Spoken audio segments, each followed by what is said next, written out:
안녕하세요.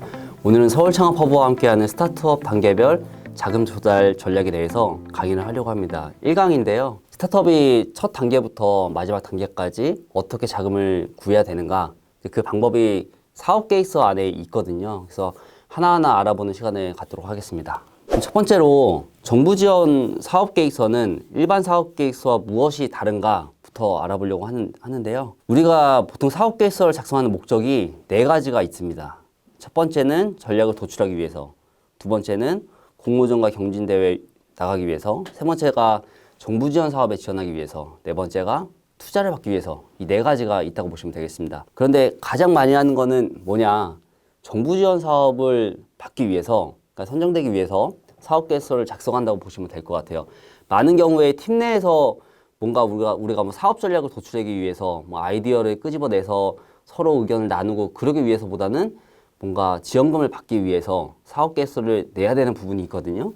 그래서 한 70% 정도는 정부 지원 때문에 사업 계획서를 쓴다라고 봐주시면 될 것 같아요. 자, 그래서 전략적으로 지금의 목표는 다른 것보다는 정부 지원 사업 선정에 있다라고 봐주시면 될 것 같아요. 그럼 어떻게 해야지 이제 받을 수 있냐를 한번 알아볼 텐데, 일단은 사업계획서 업데이트 주기를 좀 말씀드릴게요. 지원 사업이 뜰 때마다 사업계획서를 쓰면은 굉장히 어렵고 복잡합니다. 양식이 다르기도 하고, 우리가 한번 만들어 놓으면은 잘 안 바꿔요, 사업계획서를. 그러다 보니까 뭔가 1년 전 거와 6개월 전 거를 다시 끄집어내서 컨트롤 C, V 하고 끝나는 경우가 많거든요. 그렇게 하지 마시고 업데이트를 해야 되는 주기가 있습니다. 그래서 방법은 1개월마다 업데이트 하는 건데요. 자, 어떻게 하냐? 뭔가 상황이 달라졌을 때, 매출이라든가 고용, 아니면 개발에 대한 내용들, 어떤 성과, 뭐 투자를 받았다거나, 뭐 경진대에 나가서 뭐 우승을 했다던가, 아니면은 고객들을 만나서 뭐 판매를 시작을 했는데, 매출이 막 올라요.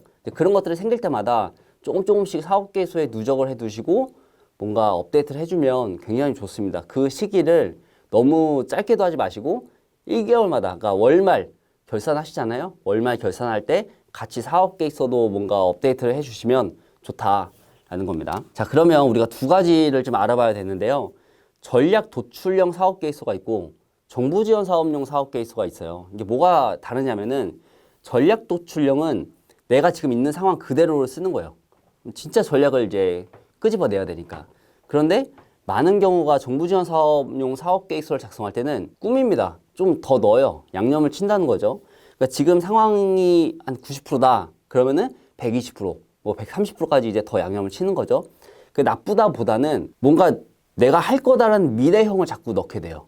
그러다 보니까 심사위원들이 봤을 때는 아직은 된 게 아닌데 뭔가 될 듯하게만 써 있는 거죠. 그러니까 그거보다는 전체적인 컨셉은 했다, 했더니 이랬다, 결과가. 그런 결과 중심으로 써주시는 게 조금 더 맞다라는 겁니다.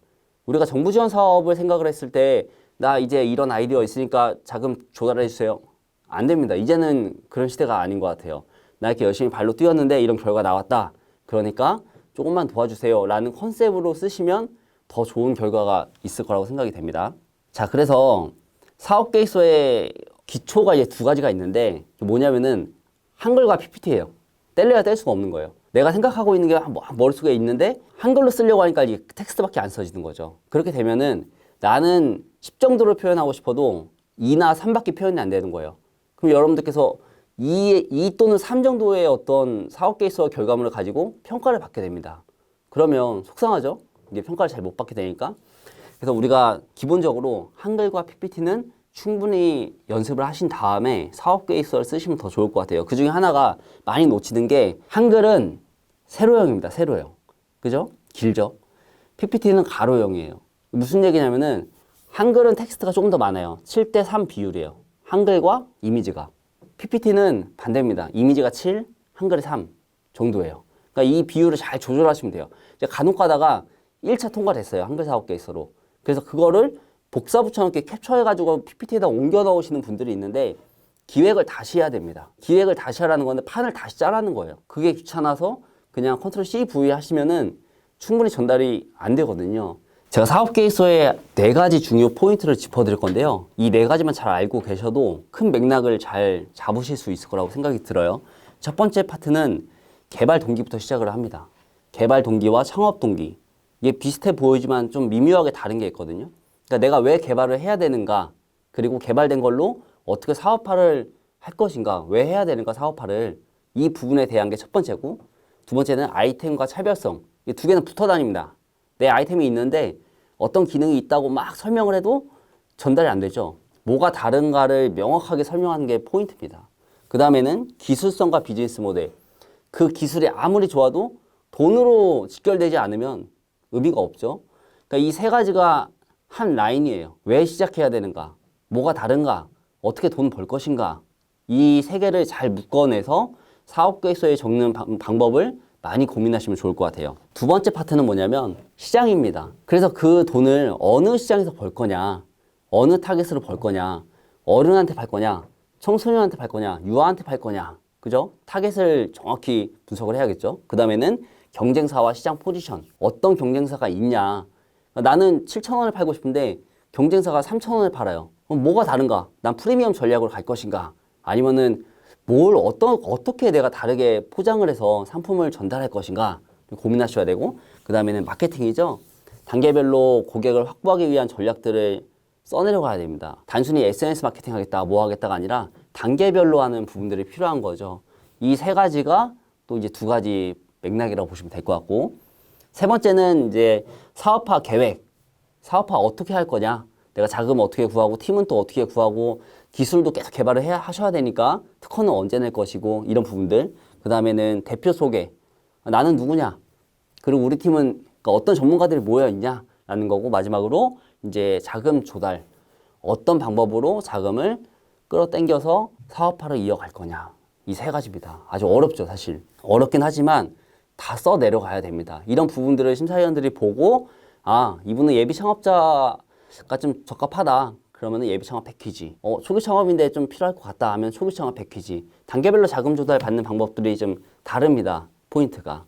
그 세 가지 파트를 다 기억을 하시고, 네 번째 파트는 정부 정책들을 잘 활용하고 있는가. 그 다음에 가점이라든가 이런 증빙 서류를 놓치지 않고 집어 넣었는가. 마지막으로 어떤 별첨 자료들, 뭐 기타 등등 자료 요구하는 게 좀 있습니다. 그런 부분들을 잘 정리해서 넣었는가라는 겁니다. 의외로 가점을 잘 챙기지 못해요. 여성 창업자의 경우는 여성 창업을 했을 때 가점을 보통 0.5에서 1점 정도 받거든요. 사업마다 좀 다르긴 하지만 그런 부분도 미리 체크를 해 두셔야 돼요.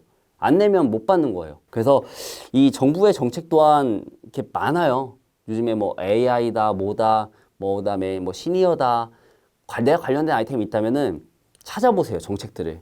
그 정책들을 잘 뽑아내서 내가 이 사업을 왜 하려고 하는가와 결합시키면 좀 더 시너지가 날 것 같습니다. 이렇게 네 가지 맥락을 좀 짚어드렸고, 잘 연결을 한번 해보세요. 연결을 해서 쓰시면은 사업 계획서가 좀 컨셉이 잡힐 겁니다. 그렇게 하시면 될 것 같고, 다시 한번 이게 결론을 내드리면은 사업 계획서는 이제 why, 도대체 왜 이 아이템을 개발을 해야 되냐, 내가 왜 개발을 해야 되냐를 정의해 주셔야 되고, 두 번째는 어디에서 어떻게 판매를 할 거냐, 어디에서 온라인이냐 오프라인이냐, 아니면은 뭐 어떤 방법이 여러 가지가 있죠. 뭐 마켓컬리에 입점을 하든, 뭐 SSG에 뭐 입점을 하든, 그죠?